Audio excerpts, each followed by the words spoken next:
Hey y'all, welcome to Whiskey Wednesdays with Dylan and Nick. Today we are going to be doing a tasting of Jefferson's Ocean, what is it? Aged at Sea, batch 17. I don't know anything about it, but Nick does. So Nick, give him the lowdown. So, I haven't done too much research on it. I have tasted it beforehand, I'm sure you've seen that. Very good stuff, but it is expensive. Bottle will cost you around $80 with tax. So this is Voyage 17, and that's how many voyages there have been total. And apparently this is the best tasting one so far. And it is definitely one of the most unique bourbons I've had. So if you got the money, I'd recommend definitely trying it out, because it's aged on a boat, sailing around the world, so it picks up a lot of scents in the air, the salt, of course, and that you can taste that big time in this. And we'll explain more in the tasting. So, Nick, do you know who the distillery is? I think Jefferson's his own thing. I think. It's its own? Okay. Yeah. And then, They have a bunch of other kinds, but okay. And then secondary, we have something we want to talk about later on in the show. I'll make sure to bring it back up just so you're aware. We're going to be talking about infinity bottles and what they are and how to do it and the tasting of it, all that good stuff. So we'll go from there. Nick, do you want to give us a pour? I will. He doesn't want to, but he's going to. Hey, if you don't have good bourbon, if you have good bourbon, why not share it, you know? That's right. It's like a weird day out, man. It's like it rained and it was a little cool, and now it's starting to warm up a little bit. All right. So, check the legs on this thing. You're familiar with the legs, right? Yeah, Mm-hmm. I explained it to you as well. Nice color. Where's the camera over there? Yeah, nice color. Beautiful color. Mm-hmm. What's weird is I don't have legs yet. Ah, they're starting to form. There we go. A little bit, yeah. Nice little ones. Coming down the side there. I know you can see it. Yeah. Go into the nose. It's very light. It is. It's not like Taylor or McKenna, where it was like really in your face. This one's it's backing off a little bit on the nose. Also 90 proof. Is it? Yeah, that was 100. Yeah. So we'll back off a little bit. Getting vanilla. Yeah, I would. I get a lot of tropical fruit notes in this one. I can't even pick it up right now. It's burning my nose. I don't even know why. I'm getting like earthy. Salt. It's salty. Like sea salt. Yeah, I can see that. It's kind of got like that. Yeah. Mm-hmm. Now that you mention it, yeah. Yeah. I knew before I even bought it, I'd get that. All right. So we'll go into the initial tasting, and then we'll do the secondary smell, and then secondary tasting. Sounds good. Cheers, dude. It's a nice little clink.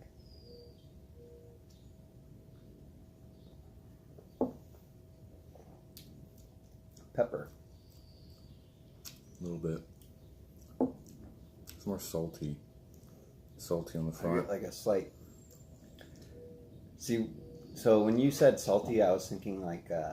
Don't confuse peppery with salty, because No. salty is like. Remember the McKenna last time? Mm-hmm. Was kind of had like a salty, like you could taste salt on your tongue a little bit. A little bit. So I was expecting more of like an in-your-face salt. Because of the high proof. Well, I don't know. With this or with the McKenna? I don't know. What do you? So I like last time when I did the tasting, I did the swish. I could actually like feel salt. Like I could taste it on my tongue. Mm-hmm. This one I'm not getting it like as upfront as I was with the McKenna, but this is definitely a unique flavor profile. And you know what's crazy is that this tastes hotter than 90 proof, to me at least. Not to me. I might have to give it a secondary. We're gonna have to give like secondary, probably a third taste too. Yeah. I'm getting caramel on this smell. It's definitely caramel. Yeah, like salted I caramel. get kind of a coconutty kind of pina colada, you know. Yeah, I can see that. I'm getting it.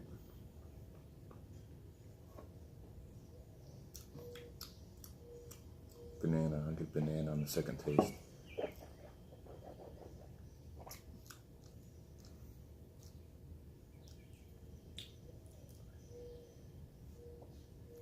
Oaky. I'll probably say that about every bourbon. Every bourbon is gonna be oaky. Pretty This much. one has like a different kind of like. It's like you know what's funny is it's a salty aftertaste a little bit. Mm-hmm. Yeah, the oak isn't that present as I thought it would be, because you know, being on a ship surrounded by all that oak, the oak barrel plus oak or the wood ship, you know, and then it's swirling around the entire time they're on the voyage. You think you'd get more oak, but there really isn't a whole lot. Huh. Jefferson's has another one that they distilled in wine barrels, Cabernet Sauvignon barrels to be specific, which I also want to try. That looks pretty good. We will have to try to find that. I've seen it. I mean, it's almost as expensive as this. It's about $70. So That's Jefferson's yeah. is not a cheap brand, but they have good stuff. We'll have to like look into this a little bit more, and then kind of talk about it on another episode, kind of like Maybe a follow-up episode, Mm-hmm. and kind of go a little bit deeper into the Jefferson's brand. Mm-hmm. Maybe we could like do like we could compare this, the Jefferson's Reserve, which I heard is really good, just a regular reserve, and then the one I was talking about that was distilled in wine barrels. Okay. Like, Yeah, that'd be cool. Like Yeah. a kind of like a revisiting of this, but right. versus Just comparing like, it with their other you know, the other kinds. But I could drink this all day, man. This looks good. Yeah, it's good. It is good. I would recommend the bottle. It is taster friendly. It's light. I still get a lot of pepper notes when I drink it. I'm gonna try this last one and see if I don't pick that up. I don't get many. I get like sea salt on the front with some coconut and some banana. That's strong too. And on the back, I get a little bit of oak and maybe a touch of pepper. It's not a long finish. It's kind No, of it is. It's gone really quick. It's a short to medium finish for sure. Oh yeah, I would say it's short Yeah, because it does not burn. it's not sweet. Or it doesn't. Yeah, your mouth like doesn't stay sweet the way that like another bourbon would. Right. Like, It dissipates pretty quickly. Follow that up. It's good though. I would recommend it. Yeah, definitely good. And then, what did we miss? I feel like we're missing something. Oh, here's a fun fact. The only reason why they decided to name the distillery Jefferson's is because they wanted a name that Americans could recognize. So, there you Thomas go. Jefferson. Thomas Jefferson. Everybody knows Thomas Jefferson. So, We'll do our shout out portion to my loyal viewers like Nick here,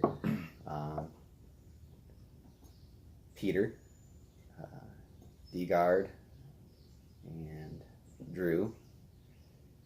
Let me see, my brother Bart, and Randall. Cassandra, if you ever watch it, I don't know if you will. I feel like I'm missing somebody. Kyle, Cody, whoever. I don't know if you guys watch this stuff because you don't comment on it or anything like that. I'm sure you do though. And everybody in the bourbon groups that I'm in. Thank you for watching this. Share it with your friends. Comment, post it, wherever. I don't care. Nick?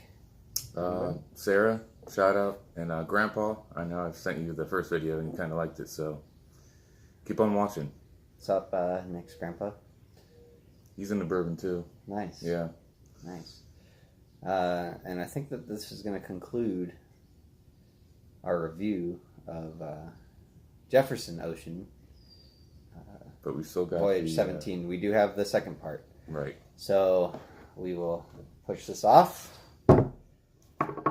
And we will talk about the infinity barrel, or the infinity bottle. Yeah. So what you have here is a interesting concept of, I guess someone brought this up on like Reddit or something like that. Mm-hmm. Is where the history comes from. Yeah, I've never saying heard of it that they before. Were going to start doing a bottle that never runs out. And how you do that is you take several whatever bourbons you're drinking at the time, and add like the last little bit to the barrel, or not to the barrel, to the bottle. And so you'd take like 1.5 ounces or whatever and throw it in here. Like a shot and a half or something. Yep. And throw it in the bottle. And then, so say you were running out of Jefferson and I was running out of Taylor. We would take the last little bit of it and dump it in a bottle and let the flavors mix. Some people would call this blasphemous, but I actually tried it, and Nick had some the other night, and it's actually really good. It's incredibly good. It's kind of surprising, really. What I have in here is Benchmark. Not much. It was like the last little bit of 1.75. So what you got in here, is it similar proof? Does it vary all over? I would say it's probably closer to a 90. Okay, so nothing. You don't have any hundreds in there yet? No, but I had a 94, and then I did it, I believe, 90, and then the 94 is Elijah Craig. The 80. Yeah. Yeah. Which is what. So here's what I have in here. I have Benchmark, just a tiny little bit. Elijah Craig, the regular one, not the barrel proof, and the Four Roses, regular bourbon. Yellow, yeah. Yeah, which is pretty good. I like all three of those bourbons that I threw in here, and I probably won't be throwing any sort of MGP product in here to mix, because all I get with that stuff is peanuts, which we've talked about. Yeah. Like the Evan Williams 1783 is an MGP product. It's good, but I'm not going to dump it in here because I feel like it would diminish the flavor and the value of this bottle. I feel like if you're going to put something in there, it has to be, worth it, I feel like it has to be of a similar profile. Yeah, it can't be, crazy, because would you put Ocean in there? Yeah, because I don't get any peanut, and it's kind of sweet. I do get that sweetness. It would probably go well in here. But if you took let's say you had a Jack Daniels or something. Actually, I like Jack, and I would probably put it in here as well. Really? Yeah, because I don't get peanut with Jack. So it's only peanut that you don't like. Yeah, so that, like I said, the MGP stuff, which you get a lot of peanutty flavors. That's like your Jim Beams, and what else? Well, Gene, Evan Williams. What's weird though is that Elijah Craig, I believe, is a MGP product, but that's not a peanutty bourbon. So I've never heard. What do you mean by MGP? So that's like the major. So the producer, the distilleries have to get their mash from somewhere, right? Right. Like So- all their Yeah, so what some distilleries do, instead of making it there, they will contact MGP and say, hey, I need this. Oh. And they'll, because MGP strictly does that type of stuff, Right. then they send out that mash bill to the distilleries. Gotcha. And then, so we'll do the major one, which is Jim Beam. will then take it and throw it in their own barrels. Jim Beam has a very distinct flavor. It does. It's smoky peanut. I have, you know what? We should do like a review on basic bottles on one of our shows. Well, like a Jim Beam, a Jack, a Yeah. Edward Williams Black. Yeah.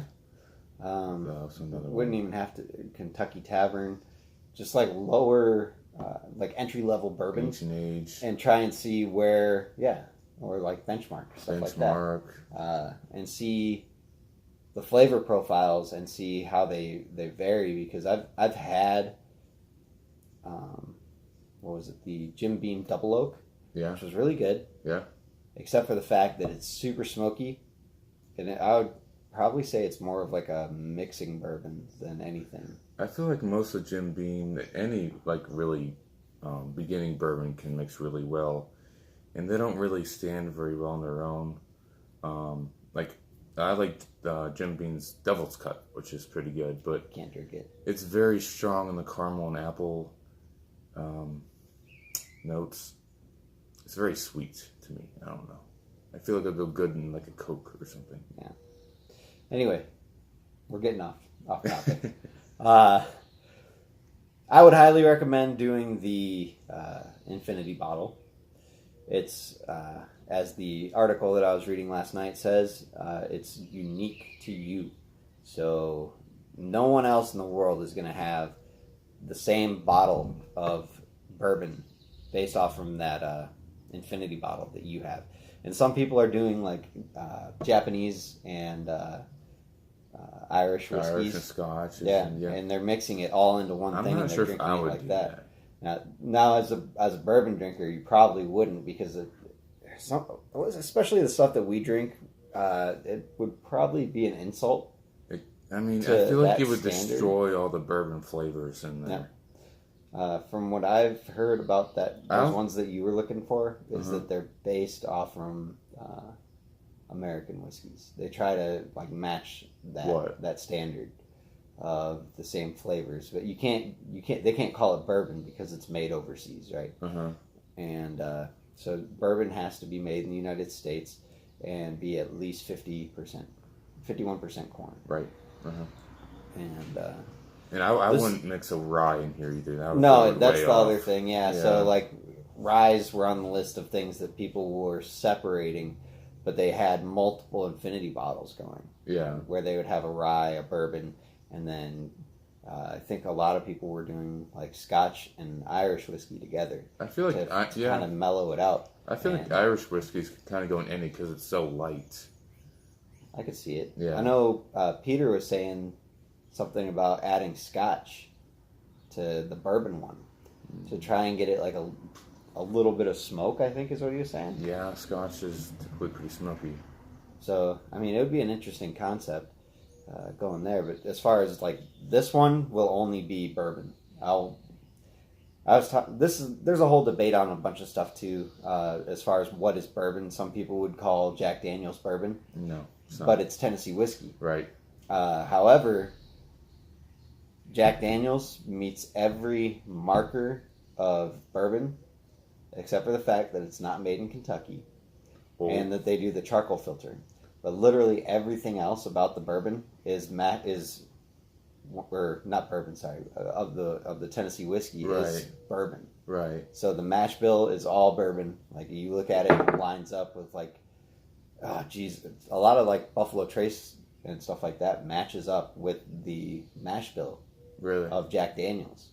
So it's an interesting thing. I think it would, especially because different Jacks have like different flavors, and every Jack that I've ever had has been a little sweet. So I feel like if you mixed it into the Infinity bottle, that you would probably get a good product coming out of it. Probably. It just wouldn't be. It would just mix in and you couldn't taste it anymore. No. Well, they had the chance to.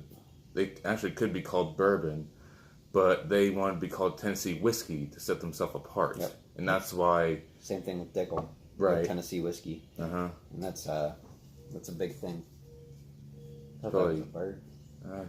The wind? I don't know. It was the wind.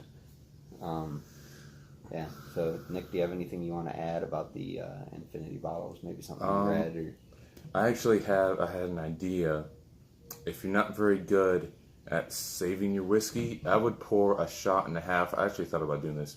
Pouring a shot and a half of every one of your whiskeys so you don't have to worry about, leaving a little bit at the end. So I might end up doing that. Yeah. I was reading online, they were saying you want the bottom of the bottle. Why? Because it has exposure to air. The flavor has changed already. So you're not really... Well, as long as you store it in a cool, dark place, it should be fine.